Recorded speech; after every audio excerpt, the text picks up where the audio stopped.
कुमार उसको घुमाता है, धीरे धीरे उसको मटकी बनाता है और मटकी बनाने के बाद क्या करता है, उस मटकी को अलग करता है, फिर अंदर हाथ रख करके बाहर टोंच मारता है। कुमार लोगों को मालूम है कैसे मटकी बनती है, तो उसको अंदर हाथ रख करके बाहर चोट मारता है। वो चोट सहन करती है, इतनी सहन करती है, परिपक्व होने के बाद उसको धूप में रखा जाता है। कहाँ रखते हैं?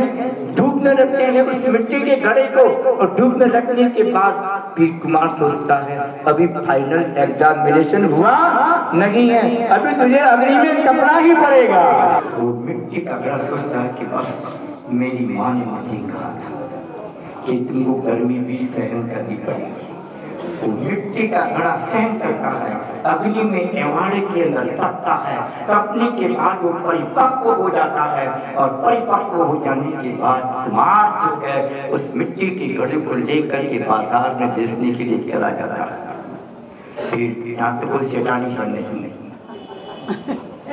कोई सेठानी कोई नहीं है, जैन समाज में कोई सेठानी नहीं है। बड़ी बड़ी सेठानियां उस घड़े को खरीदने के लिए जाती हैं। कहाँ जाती है? बाजार में। कहाँ जाती है? बाजार में जाती हैं। जब कुमार मिट्टी के घड़े को लेकर के बेचने के लिए जाता है, महारानी सेठानियां उस घड़े को खरीदने के लिए जाती हैं, और घड़े को खरीद कर ला करके कहाँ रखती है? कहाँ रखती है? और ज्येष्ठ के महीने के अंदर उस मिट्टी के घड़े को फूल की तरह रखते हैं, उसके अंदर पानी ठंडा हो जाता है ना, पता कि नहीं? ठंड हो गया तो वो मिट्टी का घड़ा बनता है, और अच्छे से अच्छे लोग उसको मिट्टी के घड़े को अपने मस्तक पर रख करके महिलाएं पानी भरने के लिए कुएं पर चली जाती हैं। जीवन में याद रखना, जब उसने माँ से पूछा था, धरती माता से पूछा था कि हे माँ, मैं सबके प्रेम की भाजन बन सकती हूँ या नहीं बन सकती हूँ, माँ ने कहा कि सब सहन करना पड़ेगा। इसलिए आचार्य कहते हैं, जैन धर्म कहता है, त्याग और तपस्या के द्वारा तुम संसार में पूजे जाओगे, बिना त्याग और तपस्या के तुम परमात्मा नहीं बन सकते।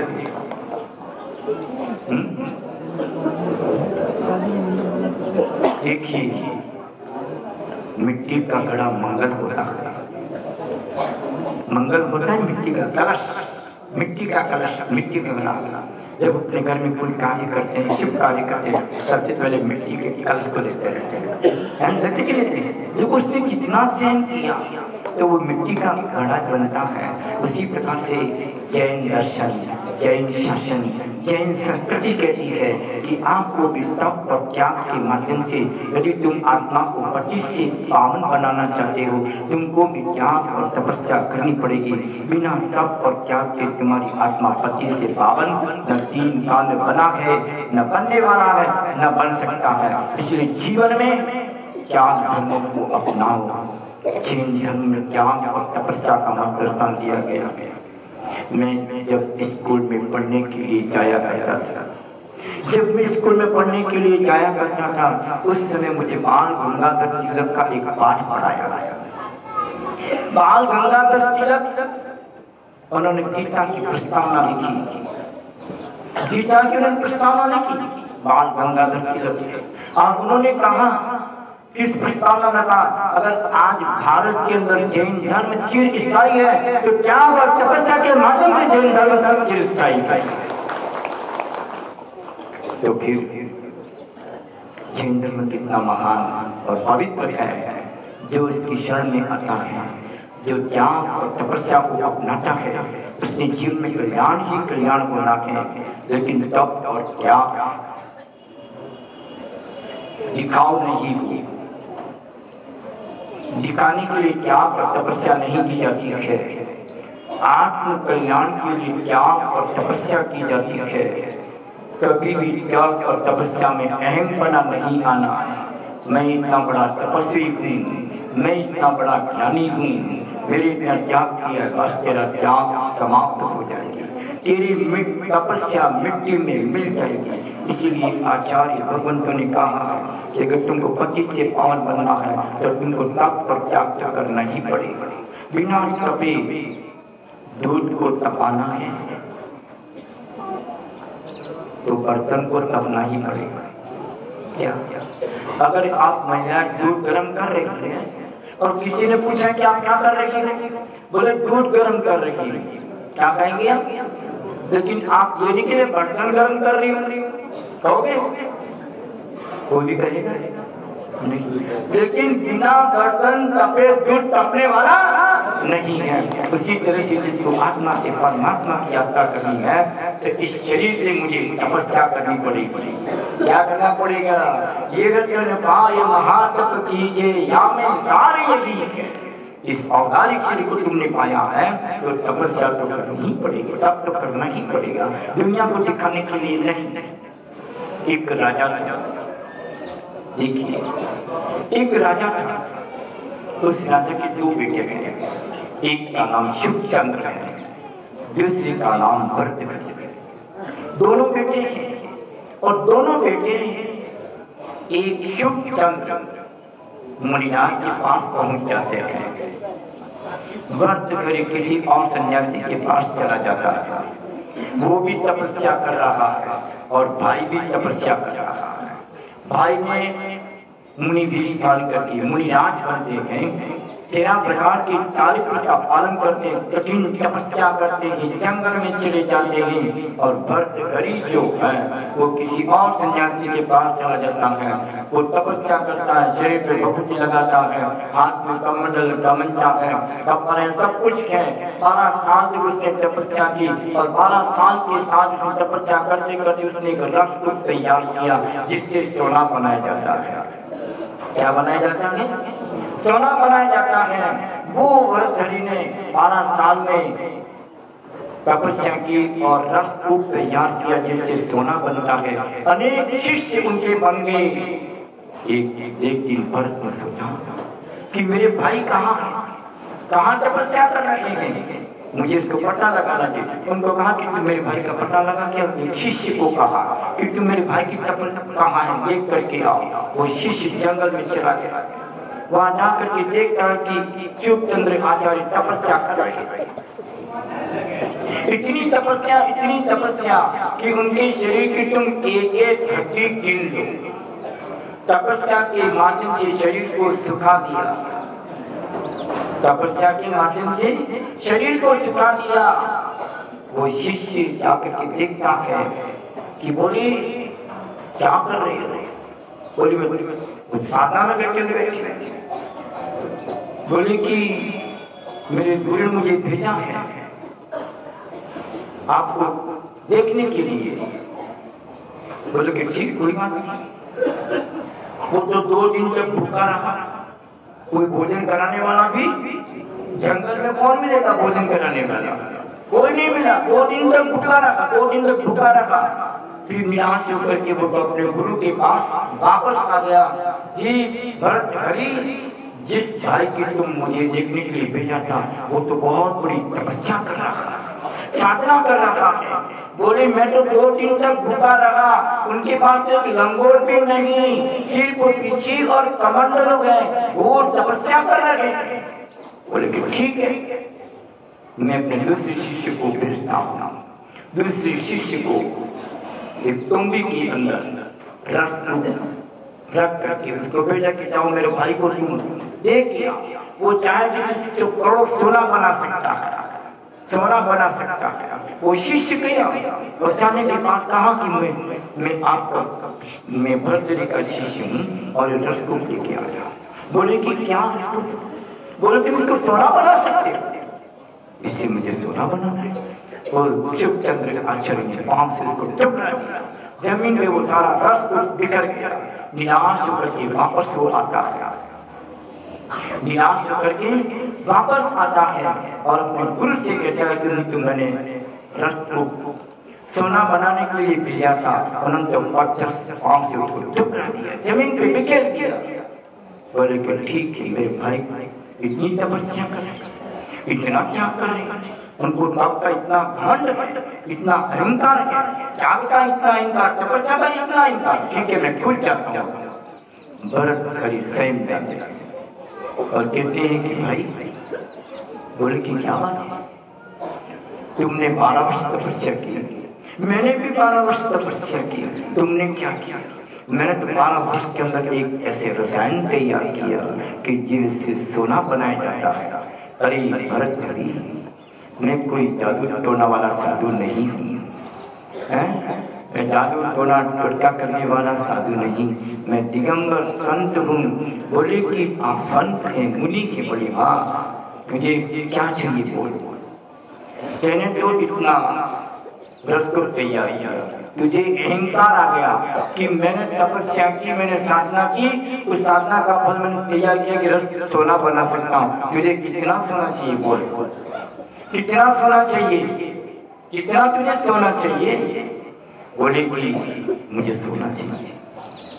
अगर तुझे सोने की आवश्यकता थी तो सोना, चांदी, हीरा, माणिक, मोती क्या करने की क्या आवश्यकता थी? तुझे कितना सोना चाहिए बोल। शुभ मुनि शिवचंद्र ने अपने हाथ से मिट्टी उठाते हैं और उठा करके सामने वाला एक पर्वत था, उस पर्वत के ऊपर जैसे ही मिट्टी डालते हैं पूरा पर्वत सोने का बन जाता है। क्या बनता है? सोना बन जाता है। क्या बनता है? सोना बनता है। एक तपस्वी की, दिगंबर संत की अगर हाथ में अगर तुम्हारे लग जाता है, हमारी काया कल्प हो जाती है। तब का दिगंबर साधु की तपस्या का प्रभाव अद्भुत होता है। बोल तुझे कितना सोना चाहिए, कितना सोना चाहिए बोल। पूरे पर्वत सोने का बन गया, पूरा पर्वत सोने का बन गया, सोने का बन गया। तुझे कितना सोना चाहिए बोल। बोले कि मुझे कुछ नहीं चाहिए, वास्तविक अब मैं आप जैसे साधु बने हो ऐसा मुझे बना दो, जैसे आप बने हो ऐसा मैं बनना चाहता हूँ। तो भरतहरि वापस मुनिराज बनते हैं और उसके निमित्त से शिवचंद्र आचार्य ने 5 पांडवों का वर्णन सुनाया। 5 पांडव, पांडव पुराण में 5 पांडवों का वर्णन ग्रंथ की रचना की। देखिए आत्मन जीवन में उस त्याग को अपनाने का प्रयास करें। जैन धर्म में त्याग और तपस्या की महिमा है। जैन धर्म खुद तो जबरदस्त है, जैन धर्म खुद तो जबरदस्त है, मगर वह किसी के साथ जबरदस्ती नहीं करता है, किसी के साथ जबरदस्ती नहीं करता।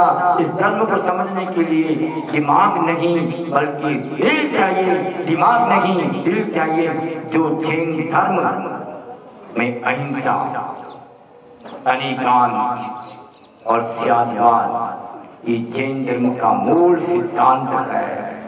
क्या है? व्यवहार में अहिंसा, व्यवहार में अहिंसा, वचनों में अनेकांत। मैं प्रवचन में बुलाता हूँ अनेकांत धर्म की। अनेकांत क्या होता है? अनेकांत क्या होता है? एकांत टुकड़े टुकड़े कर देता है और अनेकांत जोड़ने का प्रयास करता है, उसी का नाम अनेकांत है। इसलिए धर्म को समझने के लिए अनेकांत की आवश्यकता है कि नहीं? आत्मा को समझना है तो अनेकांत और साध्यांत चाहिए। यही जैन धर्म सिखाता है। तुम अनेकांत को समझने का प्रयास करो। ऐसा भी है तो ऐसा भी है, यही है, ऐसा ही है भी नहीं लगाओगे तो तुम्हारा सब मामला गड़बड़ हो जाएगा। तो ऐसा भी है और ऐसा भी है।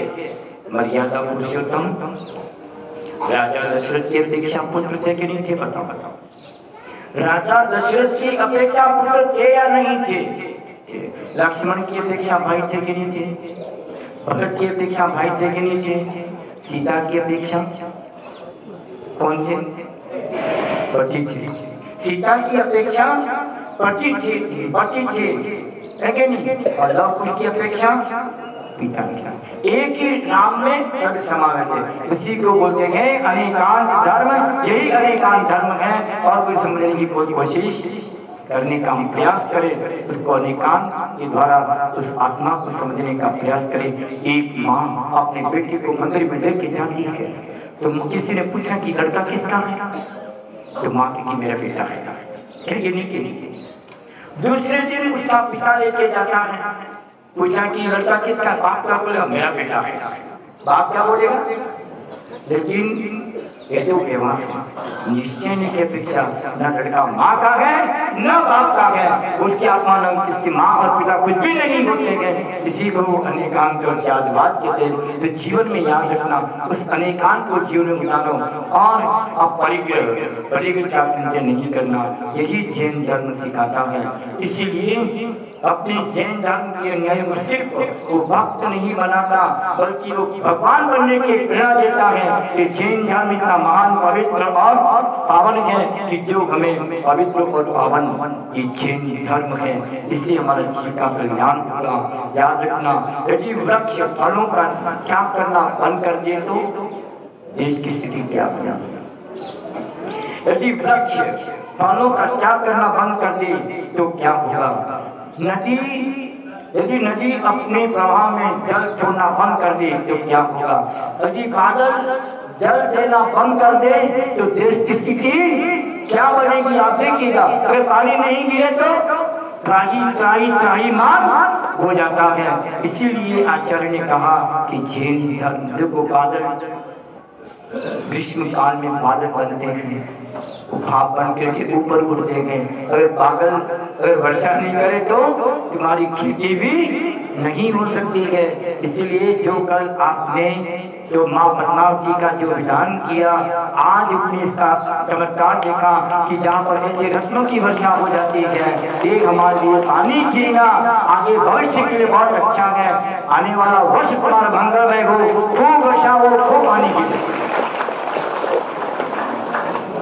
अगर किसान खेती करता, बारिश नहीं गिरे तो सब हाय तौबा बोले। किसान कितना परिश्रम करता है, कितनी परिश्रम करता है, उसकी खेती रखवाली करता है। अगर चिड़िया दाना चुग जाए तो सब बेकार। उसी तरह से जीवन में याद रखना कि हमें उस धर्म की शरण आना होगा कि जैन धर्म त्याग और तपस्या में है, और जितना तुम त्याग कर सको, जितना तुम अपनी शक्ति के अनुसार तपस्या कर सको, त्याग कर सको, वही तुम्हारे जीवन में साथ जाने वाला है। बाकी कुछ भी तुम्हारे साथ नहीं जाएगा, इस तरह पे रह जाएगा और इस दुनिया से चला जाएगा, तेरे साथ कुछ भी नहीं जाएगा। यही जैन धर्म त्याग और तपस्या। मुनिराज देखिए तपस्या करते हैं, इतनी ठंडी भी पड़े तो भी वो सहन करते हैं। इसीलिए जीवन में त्याग और तप को अपनाने का प्रयास करें। बोलिए महावीर भगवान की, बोलिए अहिंसा में जैन धर्म की।